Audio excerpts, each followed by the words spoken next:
ना दोबारा। लाडली recording studio Chausa बाजार।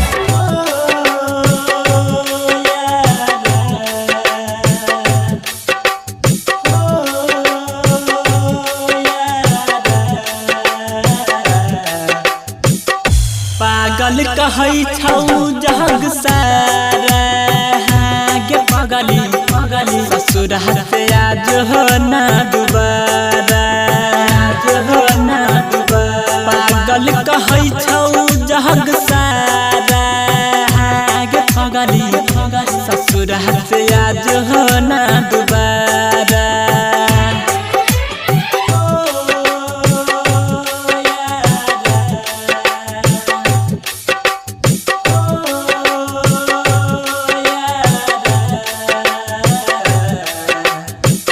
तोरा बिन हो तो नहीं गुजारा गे पागली पागली ससुर से आज हो ना दोबारा, आज हो ना दोबारा। पागल कहै छौ जग सारा गे पागली पागली ससुर से आज हो ना दोबारा।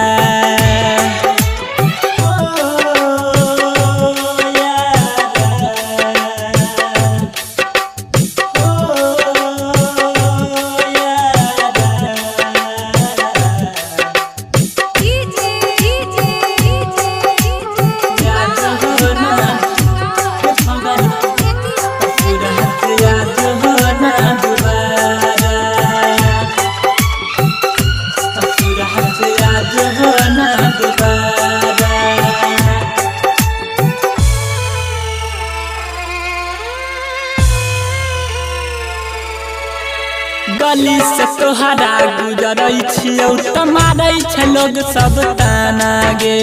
गली से तोहरा गुजरै छियौ त मारै छै लोग सब ताना गे। गली से तोरा गुजरै छियौ त मारै छै लोग सब ताना गे।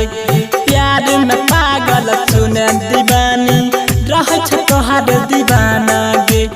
तोहरा बिना हम जी नहीं पैबौ, खाई के जहरिया हम मर जइबौ। जियै के तू ही छी सहारा गे पागली पागली ससुर से आज हो ना दोबारा। पागल कहै छौ जग सारा गे पागली पागली ससुर से आज हो ना दोबारा।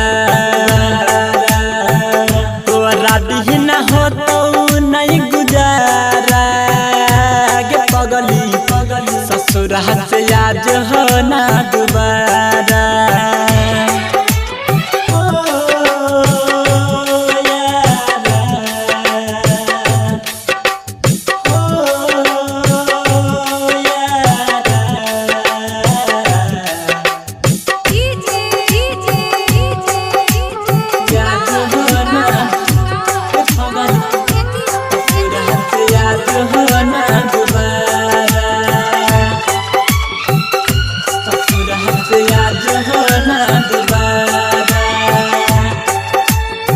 लाडली रिकॉर्डिंग स्टूडियो चौसा बाजार। राइटर विकास विनय कहै छौ कटै न छै दिन रात गे। राइटर विकास विनय कहै छौ कटै न छै दिन रात गे। राइटर विनय विकास कहै छौ कटै न छै दिन रात गे। खैने रही क्रिया दे बहु जन्म जन्म तक साथ गे। सोचल न बिना तोरा कैसे के जीबौ, याद न तोरा दारू पीबौ। दोस्त छै कि सहना के सारा गे पागली ससुर से आज हो ना दोबारा।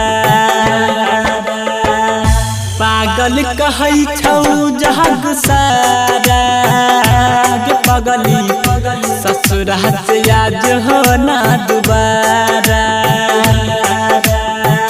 तोरा बिन हो तो नहीं गुजारा गे पागली ससुर से आज हो ना दोबारा।